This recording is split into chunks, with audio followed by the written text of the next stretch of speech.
Hel- Hello and welcome to the Premier League predictions here on the Commentary Hub. I'm Russ, and this week I'm taking on another Commentary Hub team member, like I have done for the past 3 weeks in the prediction show. And this week I'm up against Burnley fan JB. And JB, how you doing, my friend? You okay? Hello, Russ. Hello to my JB Sports watchers as well. Yeah, I'm very well, thank you. Yeah, it's a bit, as we're recording this, there's been a bit of a thunderstorm where I've been this evening. I've just been out to get some essential get some M&Ms for later on, and it's been, I got a little bit damp, but apart from that, I'm great. So yeah, not too bad. How are you? How are you, Laurel? I'm doing fine, thank you, JB. Just before myself and JB get into this week's predictions, since we've had an international break, let me remind you how I got on against our very good friend JB, Mr. Barry Swain, shall we? So yes, I got 6 points in week 3. Barry got 7, as you can see. As you can see, the points there I got my points from the games between Arsenal, Man City, Villa against Brentford, Brighton, Everton, Newcastle, Southampton, Norwich, Leicester, and Tottenham, Watford. Barry got his predictions from Man City, Arsenal, Villa, Brentford, Brighton, Everton,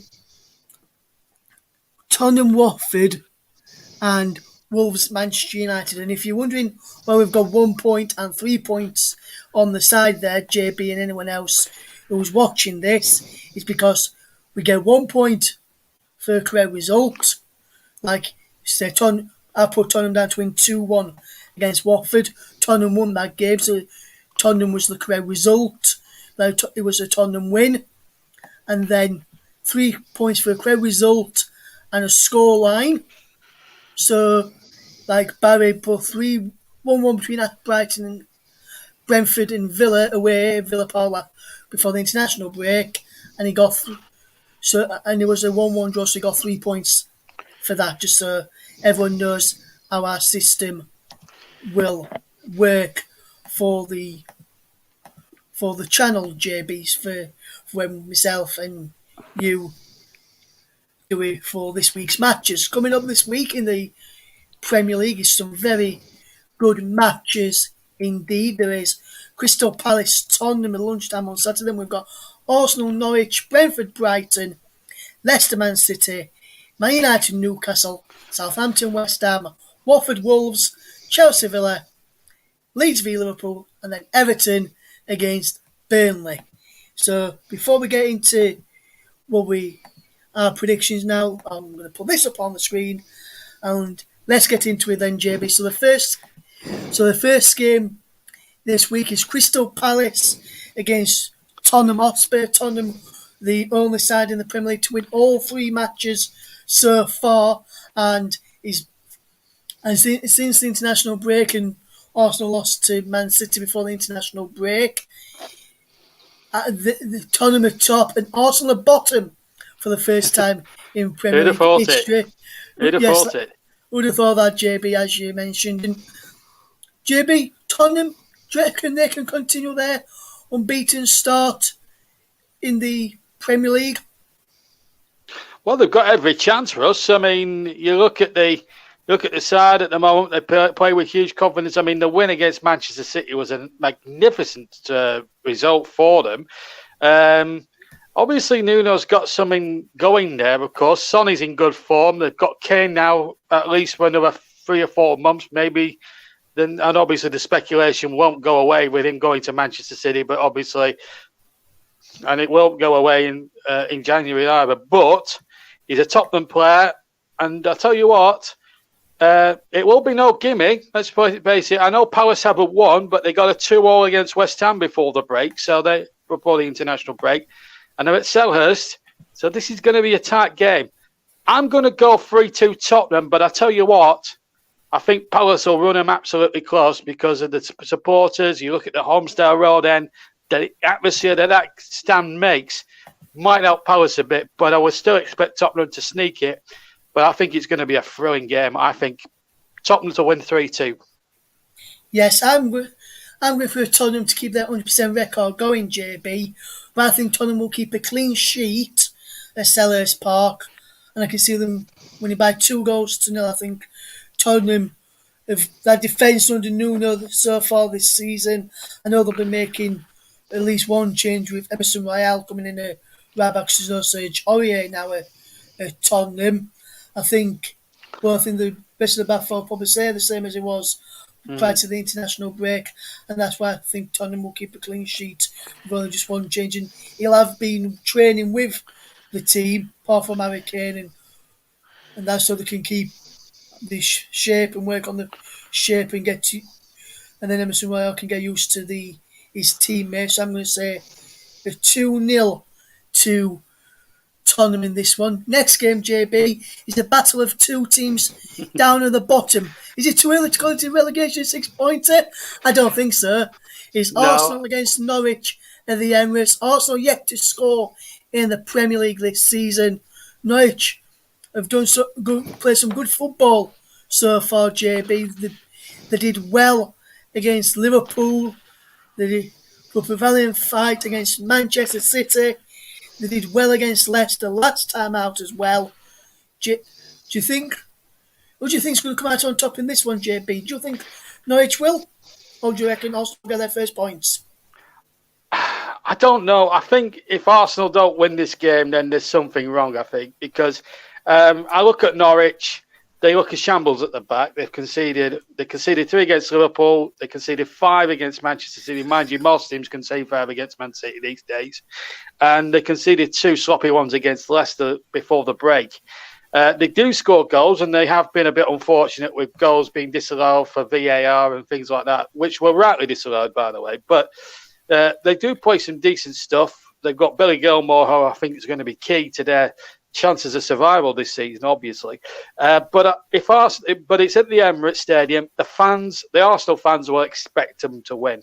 And I expect Arsenal to get 3 points. If they can't get 3 points against Norwich City, a team that's conceded something like 10 goals already in 3 matches, then I think something must be seriously wrong at the Emirates. So I'm going to put my neck on the line a little bit and say 3-0 Arsenal. But it could be a frustrating afternoon for most of it, but I would still expect Arsenal to win quite handsomely. So I'm going to go 3-0 Arsenal. They've got to get their first win, and they haven't got a much better opposition. They couldn't have had a more better opposition in which to get it. Yes, but for me, JB, I don't think the players feel motivated and feel confident in Mikel Arteta at Arsenal. I think some of the players who are playing at the moment, likes of Aubameyang and Lacazette, feel like they need to move on to progress their careers and don't want to be held back by the way Arteta's playing his football.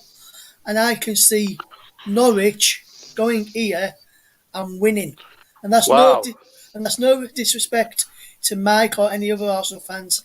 That is a brave call, Russ. That is a brave call. That, and I think I think Arsenal will score their first goal of the season.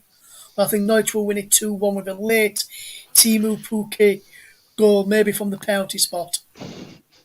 Well, that is a turn up. If that will be the result of the weekend, if that turns up for you, Russ. I mean, I can't see it somehow, but you never know. Football's a crazy game. It is, JB. It is indeed. Next up, we've got Brentford against Brighton. I'm going to go first on this one. I think Brentford's home form, whether it's been at Griffin Park or the new stadium, especially with fans in so far this season, is always a tough place to go, Brentford. I think it'll be a very close game. I think it'll be a tight game. And I can see Brentford. I can't see many teams going to Brentford and winning these matches against them at Griffin Park. I think it'll be a tie game though, and I think Brentford will edge you 1-0. How about you, JB? Brentford against Brighton. I fancy a draw in this one, actually, Russ. I think it'll be a 1-1 draw. I think Brighton made a great start. They took maximum points in the first 2 games against us, and of course the weekend after, I forget who they beat, but they won anyway. They got beaten the last game, but no disgrace. Brentford have had an excellent start. I mean, when they won against, they've won and drawn a couple of games. Got a 0-0 at Crystal Palace, which was a great result for them. I think they'll draw again.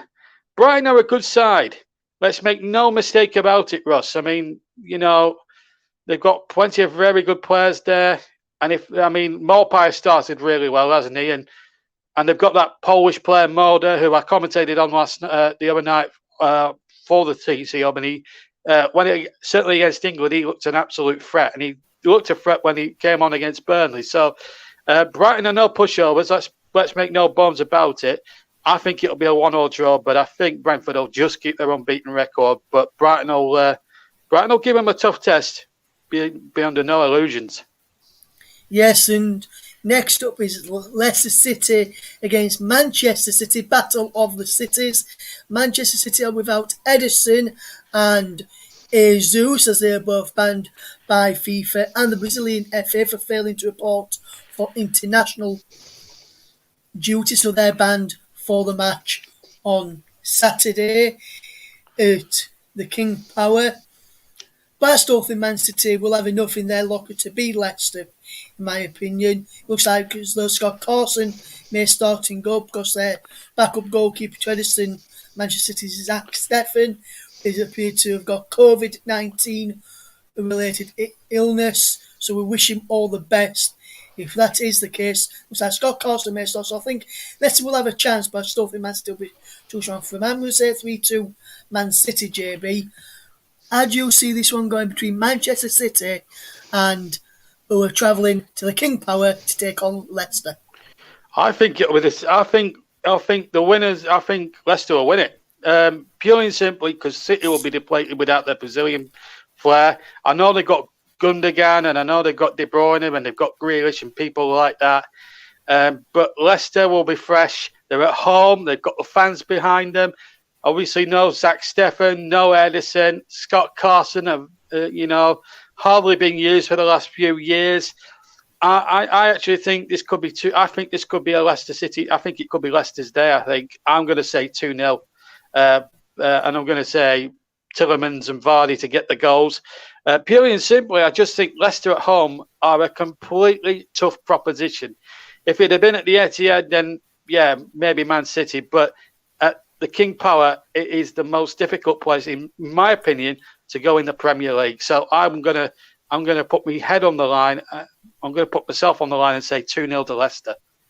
Yes, next game up, JB, is the potential return and potential second debut in the Premier League for Manchester United for CR7 and Cristiano Ronaldo for his deadline day switch back to Old Trafford from Juventus. Could it be a second homecoming? He's been training the past few days. I think Man United is going to be too strong for Newcastle. I think it's going to be 3-0. And I think Ronaldo, if he does play, that is, because Solskjaer is yet to say whether he will be playing on Saturday or not. I think if Ronaldo does play, I think Ronaldo may get one of the goals. And I think Man United are going to win by 3-0. JB, how about yourself, my friend? Well, I don't think it makes too much of a difference whether Ronaldo plays or not, although it would be, it's great. Can I just say before I make the prediction, I think it's brilliant for the Premier League. It's great for our coverage as well of the season, because to have a player like Ronaldo playing week in, week out in our Premier League is an absolute delight. It's not just a great signing for Manchester United. It's a great signing, great moment for Premier League football to have one of the world's greatest players that's ever kicked a ball playing back in our league again after a long time away.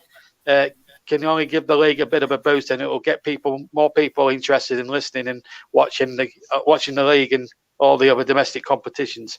I have to agree with you, but I think they'll be way too strong. Whether they play Ronaldo or start Ronaldo or they leave him on the bench or whatever, I can't see Newcastle even trying to muddy David De Gea's gloves.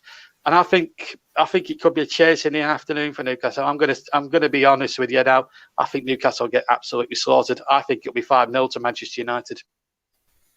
Big prediction there from JB. Next up then, we've got Southampton against West Ham United. Southampton not doing very well so far under Ralph Arsene O'Toole not been doing well since towards the back end of last season either, especially the game when they had fans back in against Leeds at the St Mary's, and not started off well this season either in the Premier League or in the cup competitions as well. West Ham, yes, they've got some European football on the horizon, but drew last time out to Crystal Palace. But I think it'll be tough. I think Southampton will be a tough ask for them. I'm going for a 4-0 West Ham, JB. What do you reckon this game's going to be? Well, I wouldn't have said 4-0. I think it'd be closer than what you're suggesting, I think. Southampton aren't no mugs. I know they've lost Danny Ings, but I think they've invested covering Adam Armstrong. He's been banging them in at Ewood Park for the last 2 or 3 years, so he knows where the back of the net is.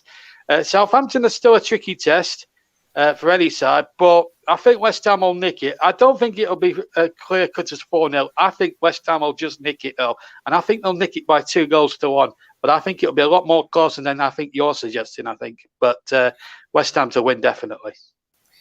Yes, next up, JB, is the match between Watford and Wolves at Vicarage Road. How do you see this one going, my friend? Wolves yet to win. They've actually played... Do you know what? I'm going to just... I'll be honest with you. Watford won well against Villa, have struggled a little bit in the last 2 games. But Wolves have actually played some good football, and I thought they were robbed a bit against Manchester United. I have to be honest. I thought they were worthy of at least a point, if not 3, against Manchester United. And on another day, they would have won the game. New manager, the players are a bit unsettled, but I still think they're a quality side, Wolves. If they can get it together and find the back of the net, they could win it. But I'm going to go... I can't see Watford or Wolves scoring, I don't think. I'm going to go 0-0. To be honest with you. Yeah, well, I'm going for a draw as well, JB. I'm going for a 1-1 draw. I think both teams will score, but I think, like you, I think it'll be a draw. Both teams will keep it tight. I think both teams will get goals early on in the game, then keep it tight for the rest of the match, and make it like neither team wants to lose. They make it like more like a friendly rather than an actual league game where no one really wants to lose. Just a training exercise for both teams. And just get points on the board for both teams as well. I know Watford won on opening day, but another point on the board would be good. Wolves' first point on the board as well for the season, having not won yet. And that's, so I think that could be a positive. So I think it'll be a 1-1 draw. Next one is the 5:30 game between Chelsea and Aston Villa, which we can confirm is one of our live matches on the TCHub. Yes, Mike will be there. Covering that one for us. And I see this one going, JB. I'm going for a close game. I think it'll be 2-1 to Chelsea, in my opinion. What about you, JB? I think it'll be a bit more clear-cut. And I'll be honest with you, I think you look at Thomas Tuchel, he's got Chelsea playing, hasn't he? You know, I mean, Frank Lampard had a good run with the squad he had, and obviously it went away a little bit towards the end. But Thomas Tuchel has absolutely revitalised Chelsea. And, I think with Romelu Lukaku in their ranks, I think this is absolutely tailor-made for him, I think. I don't think it'll be close. I think Villa will score, but I think Chelsea will knock in a few on Saturday. I think it'll be an open and shut case, and I'm going to say 4-1 to Chelsea. 4-1 to Chelsea, I think.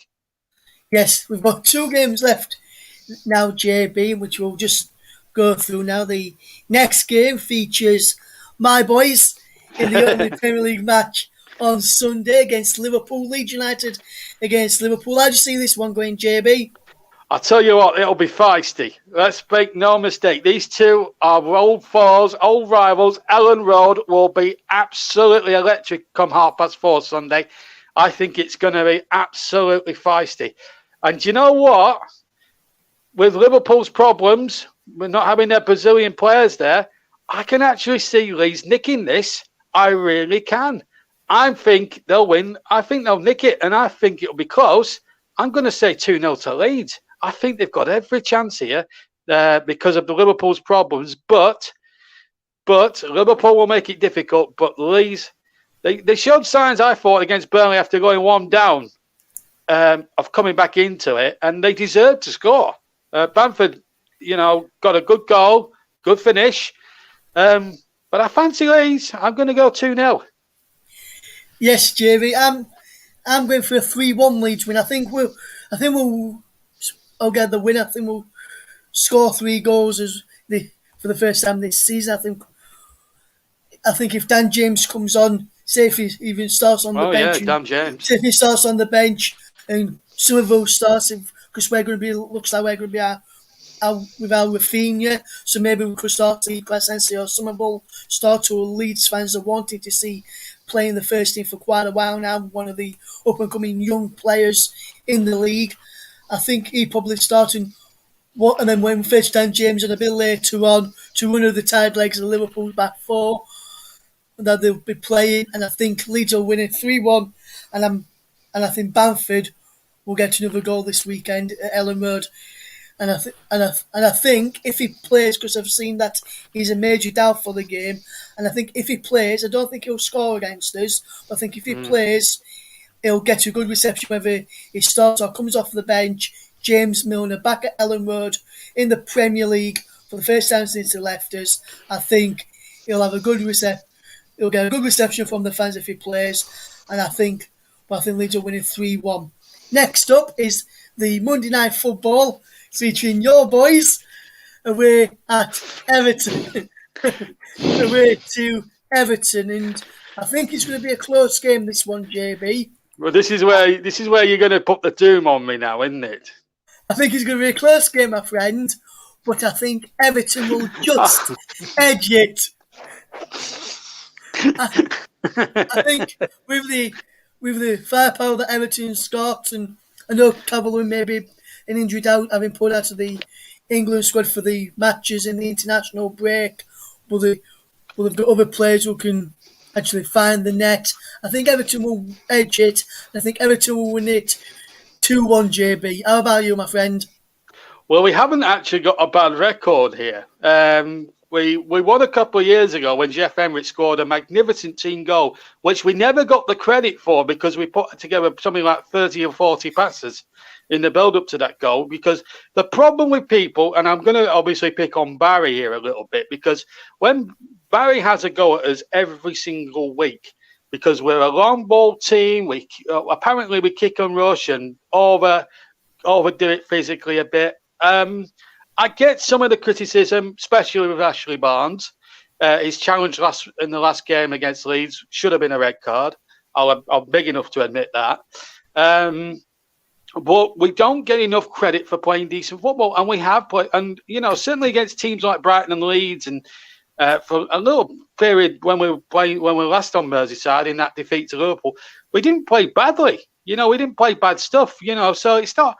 We're not a bad footballing side. And I just think sometimes the Fleet Street media or the TV people, I think, give us harsh criticism, especially down south. I think that's a bit hard because they think Burnley, they're just a working class town, Lancastrians. It's all cloth caps and Coronation Street terraces, and they don't want to give a monkeys about it. But believe me, we do pass the ball very well, and we can play on the deck. We're not all long ball, and yeah, we might be a little bit physical, but that's the game.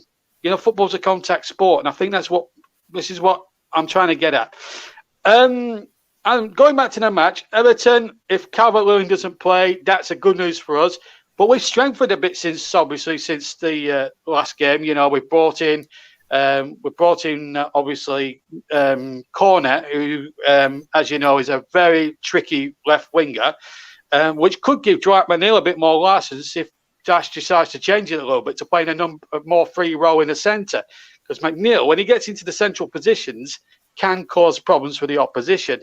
I think Cornet will be an absolute... I mean, that's a big coup for us. 15 million quid. So you can't blame Pace for splashing the cash. We've also brought in Connor Roberts, Aaron Lennon, ex-Evertonian, former Leeds player, of course, as you well know. He's still got a bit to offer. You look at his stats in Turkish football last season, it sounds as if he's still got a lot to offer with his numbers. A good impact player to bring off the bench. I actually fancy us to get something from this. I fancy us to get a 1-1. I don't think we'll win because obviously Everton are a very strong team and they've started the season really well. You know what you'll get from Rafa Benitez, especially at Goodison. But I'm gonna actually say 1-1 because I fancy us to get at least a point. I can't see us winning it. I think the more likely result for us possibly will be the next week against Arsenal when we play them in an early 6 points potentially at the wrong end of the table. But I'm going to go 1-1. I fancy us to get a point. If Calvert-Lewin is injured and Dyche changes it a little bit, plays Cornet, starts him, maybe play Connor Roberts down the right-hand side. He was a class act for Swansea last season. He's a good signing. And maybe give McNeil more of a free role in the midfield. Then I think we've got a chance of taking something from this game. I'm going to say 1-1. Yes, so you've just heard our predictions. We'll put them up on the screen right now so people can see what we've gone for. So you can see all the predictions on the screen just there for the week 4 predictions. I'm representing the TCHub as always. Well, JB, also known as John Stuttard, as it says on the sheet there. Representing myself. He's the guest this week and see if he can put the guest lead further in front. Can I just say, Russ, if I beat Barry's score of 7, I'll be absolutely delighted because I'd love to beat him on the predictions. That would be a great score. If I can get 7 or more and beat Barry at it, I'll be delighted. Sorry, Barry. I think he's just having a dig at you now, Barry. I'm only kidding, Baz. I'm only kidding, mate. Don't worry. So that's what JB reckons for the predictions there. But just before we finish this broadcast, just going to touch upon a few things that we've seen during the international break. Just touch upon a few of the England matches, and particularly the game against Poland, which was covered on the channel. But before we touch on the Poland game, did you see any of the Andorra match, JB, from last Sunday when we made 11 changes in that one and then ended up winning? Well, I didn't really see much of it because of the obviously because I was doing my day job. But we won Hampton. I know it was a difficult first half, but good to see Jesse Lingard back on the score sheet for England. I mean, that's a good sign going forward.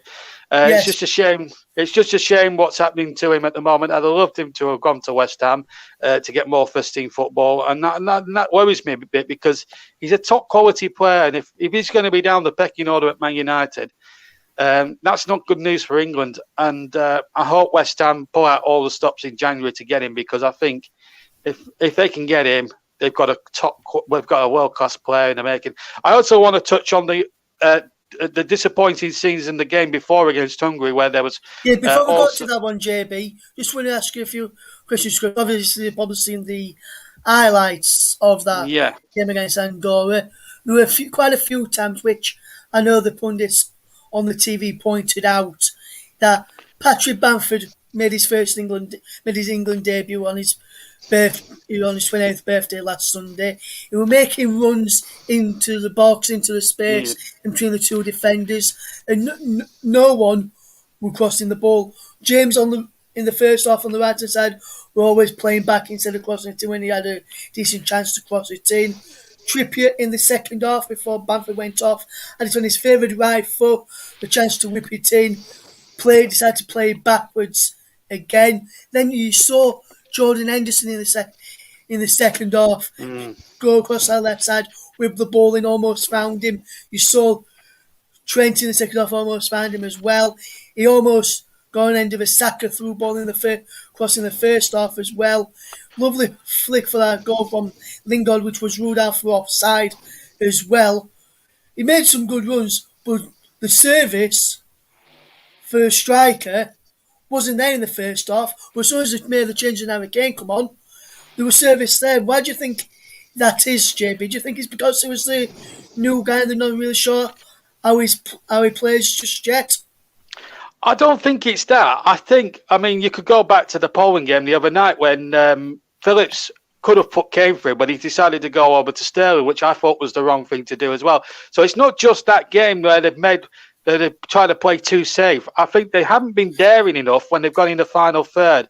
And I think that's my biggest problem with Gareth Southgate, certainly when they're going forward at the moment. I mean, I mean, 7 points out of 9 from this break is a good return for England, but there are certain areas of play, especially in the final third of the field, where they're picking the wrong passes. Certainly the midfield people and the wing players, as you've just touched on there, Russ. And I think if they just use their footballing brains, if you like, and give the strikers, whether it be Kane, Bamford, Calvert-Lewin, whoever plays, the opportunity to score goals, then I think we'd have a lot more joy. But I think Southgate, in some respects, and we saw it a bit during the Scottish game back in the summer in the Euros, where they just didn't have any ideas or any creation, whoever played, going forward. And that is my worry with Gareth Southgate, and that's my worry. I mean, we're practically 1 foot on the plane to Qatar next year. Let's make no mistake about it. But when it comes to the finals, especially the final third, Russ, I think we have to be a bit more daring and a bit more ambitious if we are going to have a realistic chance of winning the World Cup. Yes, and also, Chip, I think the way we're playing, the way it's slow down in the final third, try and force that extra pass or try and be safe, is because Southgate is finding a way and a style to play in the Qatari heat, which is going to be warm over there next November, December, when the World Cup is on in 2022. So I'm thinking that's probably why the plane is safe a little bit as well. We'll get to Poland in just a second, but I know you wanted to touch on the Hungary match from last Yeah, I wanted to touch on the Hungarian fans, and I am disgusted about that because the players take the knee, quite rightly so. In no walk of life, not in football even, in any walk of life, no racism should be tolerated, and we'll obviously bang that drum here on this channel because it's important. And the stick that people like Raheem Sterling got and things like that. And Southgate had a go at Declan Rice and Jack Grealish when they picked up cup and pretended to drink from it. I thought that was good-humoured fun. I didn't think it was any malice at all. It wasn't meant to upset the fans. They were throwing cups and all sorts of bottles. And I'd like to think that UEFA and FIFA throw the book at the Hungarian FA because, quite frankly, their supporters were absolutely shocking. I mean, I watched the Scotland game before, the night before, and you look at the Danish fans in comparison. They weren't racially abusing anybody. They were enjoying the game, flying the flags, enjoying every moment of the match against Scotland. And you've got the Hungarians whistling, booing, monkey chants, the whole lot.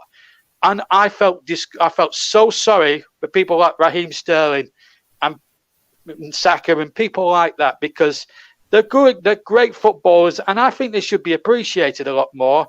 And there's absolutely no room, in my opinion, for racism. Having said that, going to the game, I thought we were a bit safe first half. Second half, I thought we were brilliant. I thought we took our goals out. Yeah, the Hungarians made 1 or 2 elementary mistakes at the back, but what the lads did. That particular game showed a bit more professionalism, ignored the booing and the chanting, the awful chanting that was out there, and did their talking on the pitch. And I think that was a good performance. I thought it was a very good team performance in the second half. Yes, and we'll just touch on the final game from the international break for England. 1-1 draw yesterday against Poland. Came with the goal for England from 32 yards out. Obviously, a late goal from Poland, and Pickford almost made a mistake as well. But before we touch on the goals and that mistake which you just briefly mentioned there by Jordan Pickford, Calvin Phillips got, on one of the websites that we were looking on last night, got England's man of the match. Obviously, I think it might have been on BBC, actually. Might have been on BBC. Yeah, I think he might. Yeah, I think he were, JB. Got it on there. Obviously, you gave it to Harry Kane is your man of the match. But Phillips and Rice, how good have those two been, JB, as a partnership for England since Phillips made his debut a year ago as of yesterday? Oh, immense. I mean, I've said it before, Russ, on previous commentaries and previous videos with the TCHub, when I presented games involving England or commentated on them, and I just touch on it every single time. Phillips has come for the last 18 months from absolutely nowhere, and he's become a fully fledged international, and he's slotted in as if he's been there for donkey's years. He's been immense, and I wasn't sure about him at the start of the European Championships, I've got to be honest, but once he grew into the tournament, 2 or 3 games in, Germany, I thought he stood up about 15 foot tall. He was just unbelievable. Declan Rice, unbelievable as well. I think them two go together really good. Phillips, I thought the only reason I didn't give him man in the match is if he'd have just played that one ball to Kane in the first half when Kane was clean through, and he was onside by a country mile, by the way. If he'd have just played that through ball and Kane had got through and scored, then we'd have been talking about a great pass. But he picked the wrong ball. But that's just inexperience. It's not a criticism, it's just inexperience. He's still, he's only been in the squad a year, but he's fitted in seamlessly. He won't make the odd mistake or the odd bad pass or the wrong pass sometimes. That's just human nature. But the player himself, I think you look at what he's achieved in the last 12 months, promotion to the Premier League, impressing in the Premier League with Leeds for a kick-off, a local lad, let's not forget, who was brought up in a very poor area of Leeds. His mum backed him all the way. We know the story, Russ. And he's come up from nowhere and he's become a national hero in some respects. His heroics in the European Championships. Superb player. And he could have had a goal last night with IFL. He could have had a goal himself, yes. It was. I think it was a good effort, but I thought Schnazzy had everything behind it anyway. But I've got to touch on some of the Polish gamesmanship, I think, the other night, because I wasn't impressed with them. Glick should have been sent off. He basically held his neck up to Kyle Walker, as it turned out. I didn't realise who it was in the second until I found out later on the highlights. I think he should have gone. He started the whole fracas, and I think he should have been sent off. I think the yellow card that Kelvin Phillips got was harsh. First offence, yeah, it's a free kick. But a yellow card, very questionable for me. The yellow card for Maguire, again, questionable, because what he's trying to do is sort of like say, look, he's trying to get the referee's attention. He's got every right to complain, because if Glick has got Walker around the throat, basically, or he's nipped him or whatever he's done, then Maguire's got every right to say, come on, ref. Are you going to book him or send him off? That's violent conduct. But what amazed me was that VAR decided to clear him for it. They never got VAR in it at all. And I've got to and the referee I thought was a joke. England should have had 2 corners in the first 5 minutes when there were clear corners, and the German ref on each occasion gave goal kicks. Reading to that, if you will. We should have had a throw-in as well, which should have been in England, which was given the other way.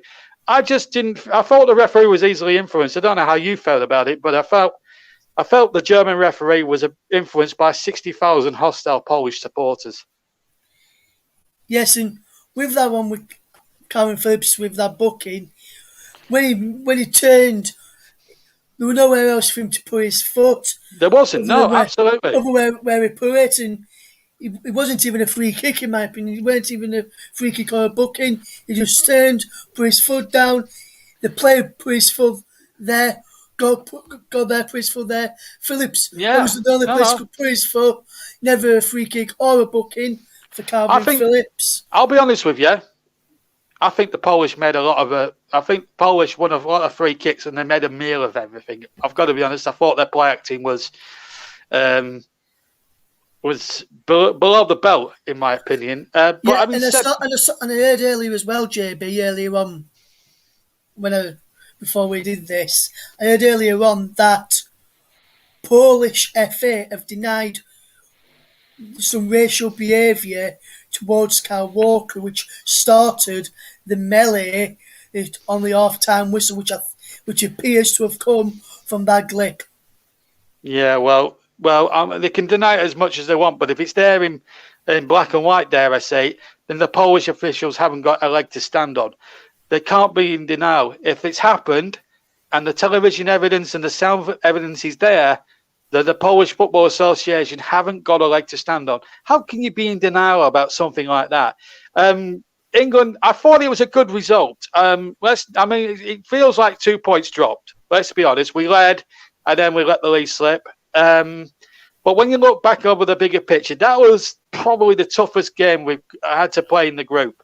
The next 4 are going to be easy. The next 2 against Andorra and San Marino, the next two away games, we should win against Andorra and San Marino. If we don't, we don't deserve to qualify. But I don't think it's such a bad result as people are making it out to be. The Polish were always going to try and wind people up, right? This makes no mistake about it. But I thought for large periods of the second half, we were far and away, by large, the better side. Kane took his goal well. Brilliant goal. I thought it was 30 yards, but it was 2 yards further back. 32 yards, which makes it that a bit more impressive. But I think Pickford, this winds me up as a Burnley fan. This winds me up why Nick Pope isn't in the squad. I mean, Pickford, fair enough. Current form, he's been brilliant. No disrespect to the geezer. He's done well and he deserves to be number one.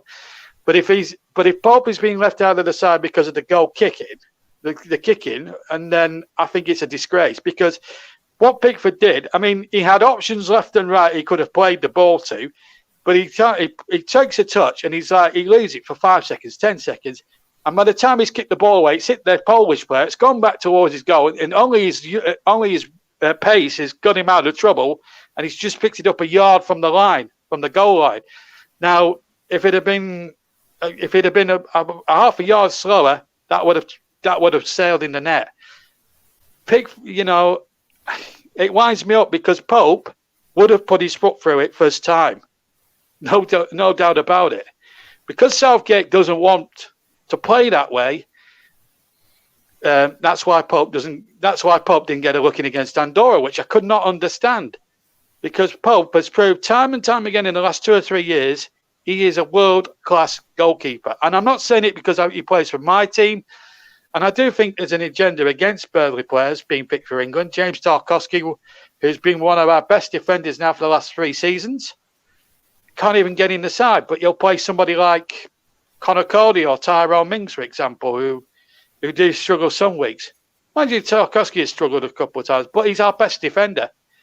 And I think because of the club he plays for, I think that's one of the reasons he doesn't get in the squad. And I think that's a bit unfair.